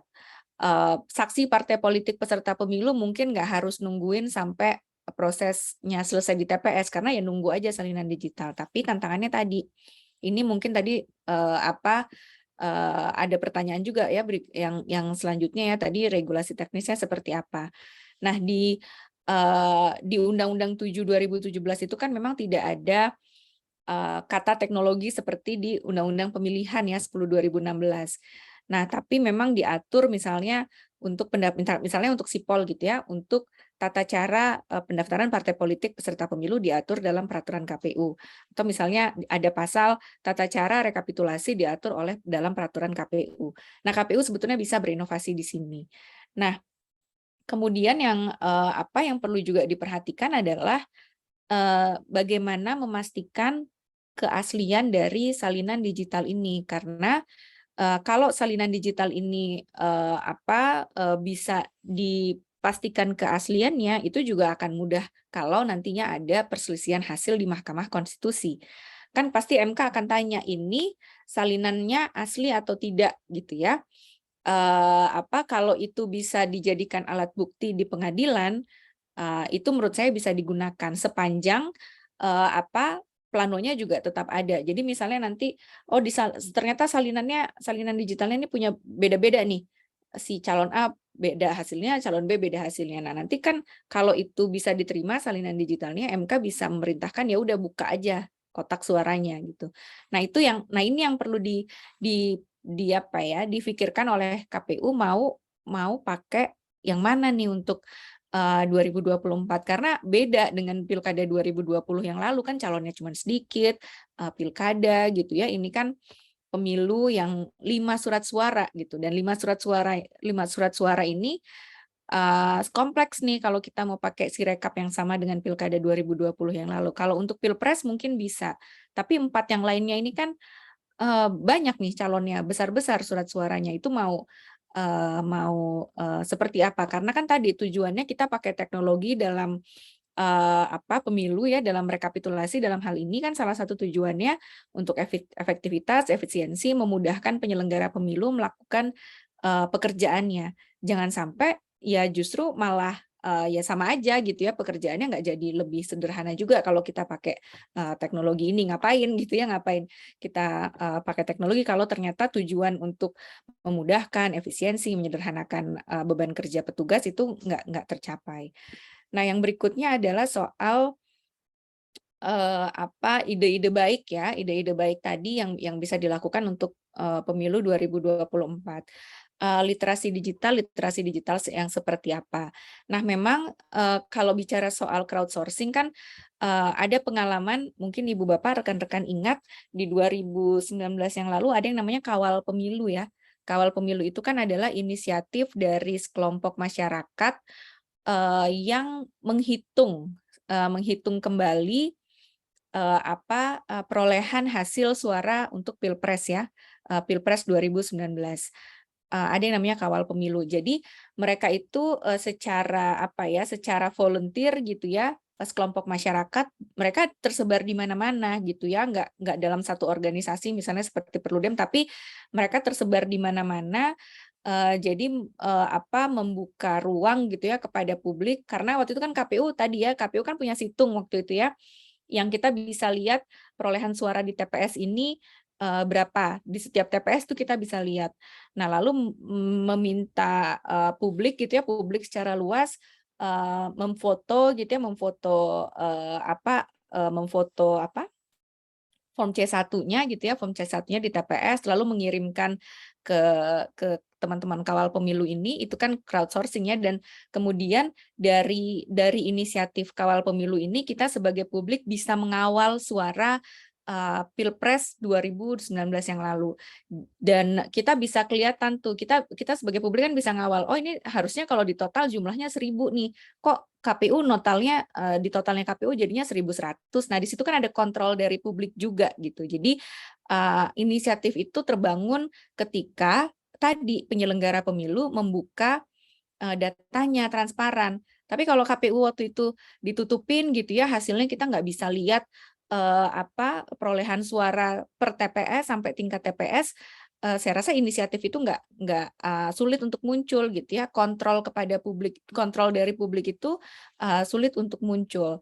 Nah di 2024 kalau mau ada inisiatif itu ya perlu ada keterbukaan dari pemerintah, bukan dari pemerintah, dari penyelenggara pemilu ya, keterbukaan data dari penyelenggara pemilu.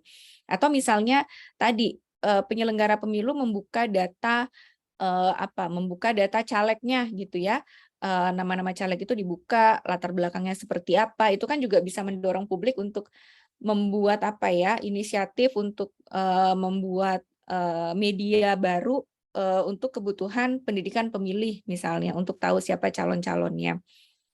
Nah, ini bukan hanya dari sisi KPU, dari sisi pengawasan pemilu saya rasa juga bisa dilakukan.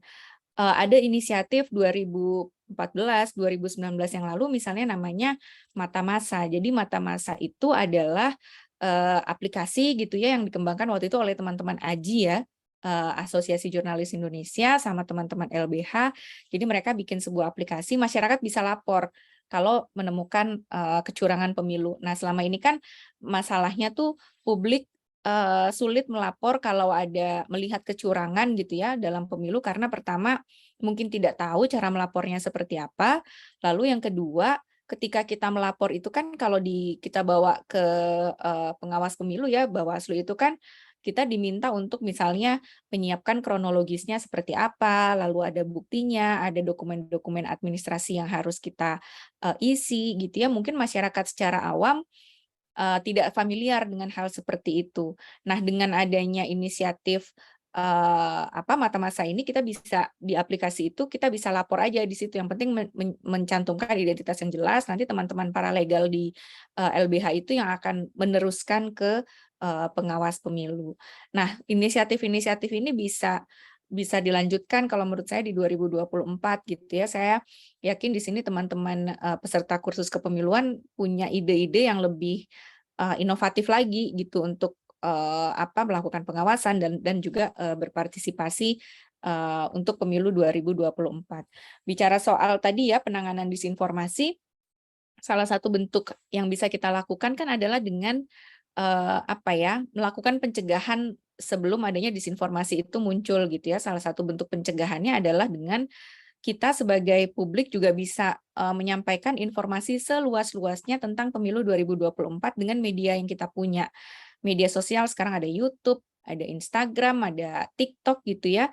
Video-video singkat gitu ya, misalnya soal pemilu 2024, kalau itu kita punya informasi yang benar ya disampaikan saja gitu ya. Kan sekarang anak-anak muda tuh kreatif gitu. Kalau saya tuh ya mentoknya di Instagram aja, itu pun dalam bentuk foto gitu ya. Kalau bikin video tuh udah saya nggak bisa tuh. Tapi saya lihat tuh banyak sekali konten-konten karena di TikTok itu ya beberapa waktu yang lalu sempat diskusi juga dengan teman-teman di TikTok bahwa salah satu konten di TikTok yang paling banyak dilihat gitu ya, paling banyak interaksinya, engagementnya itu justru konten edukasi. Nah ini kan artinya kita bisa menyampaikan informasi-informasi, edukasi-edukasi kepemiluan melalui media ini gitu, karena ini digemari oleh publik, mungkin generasi-generasi yang lebih muda ya memang dapat informasinya ya dengan cara-cara seperti itu gitu ya, dengan video-video singkat seperti itu. Nah, yang tidak kalah penting sebetulnya juga dari peran dari peserta pemilu itu sendiri gitu ya. Saya sepakat tadi Mas Yasir menyampaikan bahwa peserta pemilu ini yang justru menggunakan media sosial atau isu-isu politik identitas yang yang sengaja gitu ya dijadikan komoditas untuk memecah belah gitu loh, untuk menggiring opini tadi. Karena memang ada situasi di mana masyarakat Indonesia kan nggak dekat dengan partai politik ya.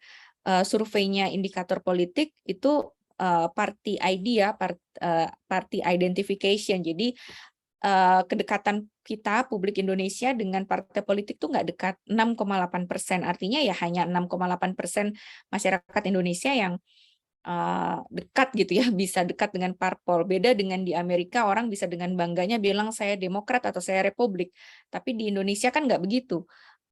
Jarang sekali tuh orang langsung firm gitu ya, saya ini terafiliasi dengan partai apa. Di Indonesia kan nggak seperti itu gitu. Nah, situasi kita nggak dekat dengan partai politik, dan mungkin itu disadari oleh partai politik, jadi cara yang paling mudah untuk mendapatkan suara ya dengan cara yang tadi ya menggunakan isu-isu politik identitas, menggunakan isu-isu agama, etnis gitu ya, yaitu cara yang paling dekat karena ada situasi juga pemilih kita itu salah satu variabel menentukan pilihan kan ya berdasarkan identitas. Kesamaan agama misalnya, etnis, latar belakang, ya karena tadi kita nggak dekat sama partai, nggak tahu nih partai yang satu sama partai yang lain bedanya apa sih, mana calonnya banyak gitu ya, ya cara yang paling gampang ya pakai isu identitas gitu. Jadi tanggung jawabnya partai politik di mana nih di situasi yang seperti ini, karena kan sebetulnya yang mengkhawatirkan ketika penyebaran disinformasi itu berdampak pada pembelahan di masyarakat, polarisasi di masyarakat yang kita rasakan gitu ya. Kan sekarang jadi gampang banget orang melabel gitu ya, ini nih kelompok A, ini kelompok B. Gampang sekali kan melabel itu, bahkan ketika misalnya kita mengkritik langsung dilabel gitu ya, oh ternyata kamu tuh oposisi ya. Nah, hal itu kan sebetulnya yang membahayakan kan seperti itu. Jadi ada bahkan itu di internal keluarga mungkin juga terjadi tiba-tiba dong ya berantem gitu ya dari keluarga karena masalah pemelintiran isu ini tadi gitu yang kita nggak mau 2024 itu terjadi lagi karena pembelahan polarisasi ini kan terasanya di masyarakat, jangan-jangan di elit partai politiknya mereka nggak ada masalah gitu ya, orang udah bersatu kok mereka gitu ya, udah dalam satu pemerintahan yang sama, tapi di masyarakatnya kan masih belum move on gitu, masyarakatnya masih terbelah karena isu ini. Mungkin itu ya Mbak komentar saya ya. Oh tadi ada satu lagi nih soal bagaimana jika terjadi sengketa ya, tadi ada Sipol, ada Sidalih, ada sistem informasi KPU yang lainnya. Setiap tahapan pemilu itu selalu dibuka ruang sengketa gitu ya, karena kembali lagi ya ini kan bagaimanapun juga ini kompetisi politik, perebutan suara, perebutan kekuasaan. Jadi jangan sampai ada pihak-pihak yang merasa hak elektoralnya tercederai. Makanya setiap tahapan pemilu itu selalu dibuka ruang untuk penyelesaian sengketa gitu ya. Sekarang misalnya lagi tahapan pendaftaran dan verifikasi partai politik peserta pemilu. KPU kan sudah mengeluarkan datanya nih, mana partai yang berkasnya lengkap, mana partai yang berkasnya tidak lengkap sehingga tidak bisa lanjut ke tahapan verifikasi. Nah, itu kan sudah ada. Nah, setiap tahapan ini itu dibuka untuk ruang sengketa tadi gitu, supaya apa? Supaya ya tadi orang-orang yang merasa hak elektoralnya tercederai bisa terpulihkan dengan adanya ruang-ruang sengketa ini. Nah, memang itu harus dibuka. Justru kalau tidak ada ruang sengketa itu ya tadi ya bisa apa ya, bisa chaos mungkin ya, orang merasa dirinya menang tapi dinyatakan tidak menang, ya dia kan pengen membuktikan gitu. Nah, kalau sekarang ruang sengketa itu kan memang itu jadi kewenangannya Bawaslu ya. Bawaslu itu menyelesaikan sengketa administrasi, misalnya sengketa proses. Sengketa proses itu adalah sengketa yang muncul karena dikeluarkannya keputusan dari penyelenggara pemilu. Jadi misalnya KPU mengeluarkan SK, kemudian ada pihak yang nggak setuju, nah SK itu yang disengketakan atau berita acara itu yang disengketakan ke Bawaslu. Nah, sekarang sedang berlangsung nih kalau untuk Sipol ada beberapa yang sedang berlangsung di Bawaslu gitu ya untuk menyelesaikan sengketa ini. Jadi ruang sengketa itu selalu dibuka di setiap tahapan gitu ya. Kalau dalam tahapan daftar pemilih misalnya, kan daftar pemilih itu kan KPU punya datanya, Bawaslu juga punya, partai politik juga punya. Nah, misalnya ada data yang berbeda nih.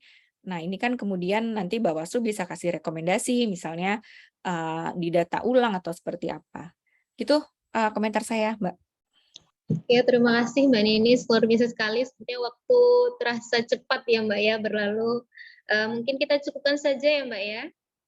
Mohon kepada teman-teman yang masih ada pertanyaan nanti didiskusikan di grup saja. Mungkin bisa berikan closing statement Mbak. Silakan Mbak Ninis untuk memberikan closing statement. Ya, sekali lagi terima kasih teman-teman KISP, saya sudah diundang di diskusi siang hari ini. Mudah-mudahan bermanfaat. Kalau dari saya rasa kita semua punya peran ya untuk lancarnya penyelenggaraan pemilu 2024 nanti, setidaknya tadi ya untuk menangani disinformasi tadi, ini peran pembagian peran ya, kita sebagai masyarakat sipil misalnya, di sini ada dari teman-teman penyelenggara pemilu misalnya, dari organisasi cek fakta, itu punya peran masing-masing, punya peran untuk memastikan disinformasi itu tidak memecah belah masyarakat kita, karena ya tadi ya perpecahan itu ada di masyarakat yang kita rasakan betul sampai sekarang. Sekali lagi terima kasih banyak, mohon maaf atas segala kekurangannya, sehat-sehat terus untuk teman-teman semuanya. Terima kasih. Assalamualaikum warahmatullahi wabarakatuh. Waalaikumsalam warahmatullahi wabarakatuh. Mbak Ninis, luar biasa sekali. Mungkin sebelum nanti kita ada foto bersama, dokumentasi, mungkin sedikit saya bacakan untuk rangkuman pada proses kepemiluan kelas keempat pada hari ini, yaitu bagaimana teknologi sebagai alat untuk mencapai tujuan tertentu. Dalam hal di sini adalah menciptakan pemilu yang berintegritas, yaitu dengan menerapkan prinsip electoral integrity dan transparansi dan juga akuntabilitas yang dapat memanfaatkan teknologi untuk mencapai dan meningkatkan integritas pemilu. Mungkin itu saja yang bisa kita rangkum pada hari ini. Saya Erlinda selaku MC sekaligus moderator pada siang hari ini pamit undur diri. Jika banyak salah dan kurangnya mohon maaf. Wassalamualaikum warahmatullahi wabarakatuh. Kepada rekan-rekan ruang Zoom dulu, karena akan ada sesi dokumentasi. Kepada yang bertugas dipersilahkan. Silakan Bapak Ibu bisa on cam terlebih dahulu.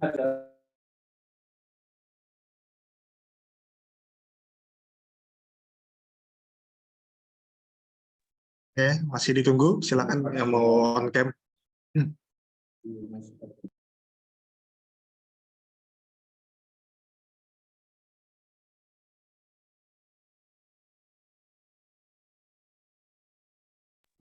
Oke, slide pertama. 1, 2, 3. Oke, slide kedua. 1, 2, 3. 1, 2, 3. Sorry. 1, 2, 3. Oke, thank you Bapak Ibu. Terima kasih banyak.